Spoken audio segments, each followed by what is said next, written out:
Good morning everyone. जानो फिर मानो कार्यक्रम में आपका हार्दिक अभिनंदन और स्वागत। प्रेम के साथ संविधान की बात नंबर 4 की कर रहे हैं शुरुआत। आर्टिकल 14 से 18 तक का सफ़र आज हम कंप्लीट करने जा रहे हैं और article 14 to 18 right to equality की बात हमने की है। राइट टू इक्वलिटी में आर्टिकल 18 को देखें तो आर्टिकल 18 हमें कहता है एबुलेशन ऑफ टाइटल, यानी उपाधियों का अंत। कौन सी उपाधियों के अंत की बात आर्टिकल 18 कर रहा है? ब्रिटिश व्यवस्था में सामंतवादी व्यवस्था जो थी और उस व्यवस्था में ब्रिटिश शासनकाल के समय नाइटहुड या राय बहादुर या युवराज या महाराज या राजा या सर, ऐसे बहुत से नामों से उपाधियां प्रदान की जाती थी और ब्रिटिश साम्राज्य का यह एक अपने आप में सोची समझी चाल हुआ करती थी कि इन उपाधियों को देकर जनता को विभाजित किया जाए। डिवाइड एंड रूल की उनकी एक पॉलिसी थी और उसके तहत वह इस प्रकार की उपाधियां प्रदान करते थे। भारत का संविधान आया और उसमें आया आर्टिकल 18। आर्टिकल 18 ने कहा कि हमारे यहाँ पे सिर्फ विद्या और सेना की उपाधि के अलावा किसी व्यक्ति को कोई भी उपाधि प्रदान नहीं की जाएगी। यह आर्टिकल 18 ने हमें किया, यानी आर्टिकल 18 में उपाधि जो है वह विद्या और सेना जो है उसके अलावा कोई भी उपाधि प्रदान नहीं करता। ये कहा आर्टिकल 18 सब क्लॉज फर्स्ट ने। सेना में जैसे कोई व्यक्ति है तो मेजर, ब्रिगेडियर आदि उपाधियां उसे प्रदान की जाती हैं। एजुकेशन की बात करें तो कोई व्यक्ति LLB करता है तो एडवोकेट की उपाधि उससे प्राप्त होगी। कोई व्यक्ति PhD करता है तो डॉक्टर की उपाधि उससे प्राप्त होगी। इस प्रकार से अन्य एजुकेशंस में भी अन्य उपाधियां प्रदान की जाएंगी। उन उपाधियों के अंत की बात आर्टिकल 18 नहीं करता।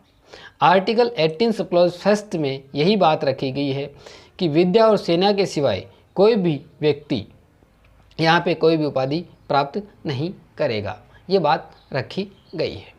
आर्टिकल 18 सब क्लॉज 2 की बात करते हैं तो यहाँ पे कहा गया है कि भारत का कोई भी नागरिक है और भारत का कोई भी नागरिक किसी विदेशी राज्य से कोई भी उपाधि स्वीकार नहीं करेगा।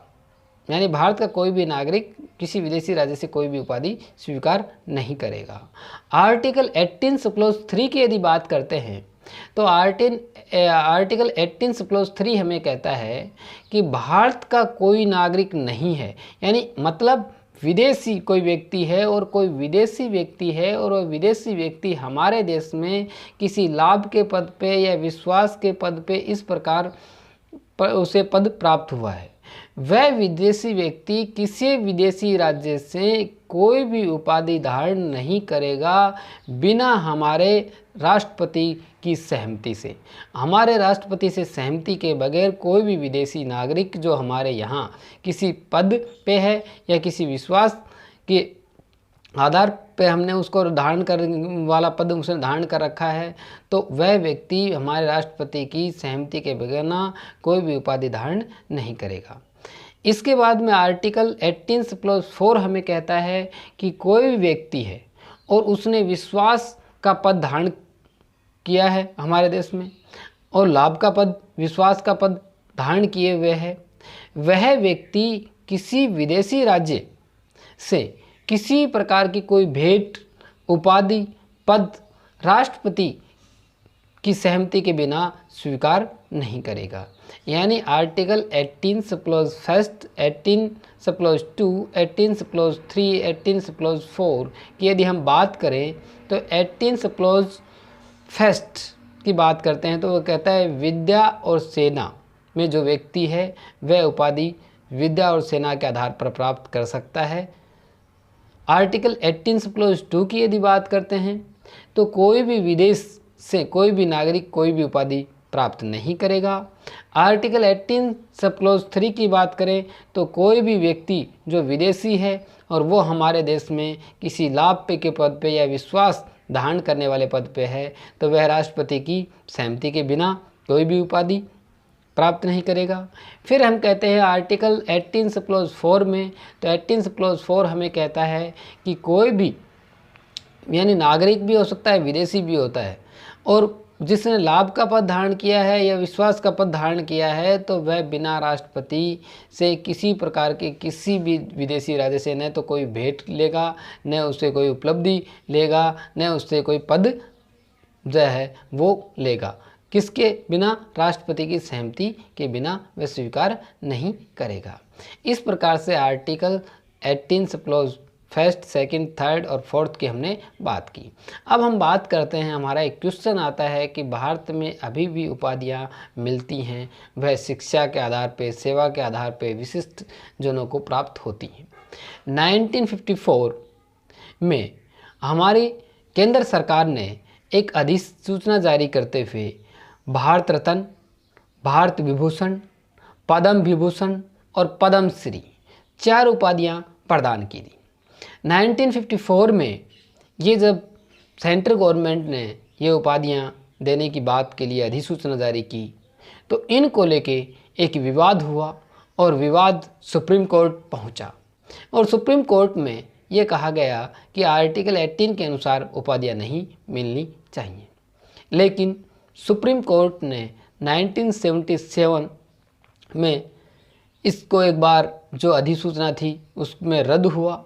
रद्द होने के बाद में कंटिन्यू सुप्रीम कोर्ट में केसेस चला, और 1918 में यानी 1980 में ये वापस मान लिया गया कि इस प्रकार की उपाधियां दी जानी चाहिए।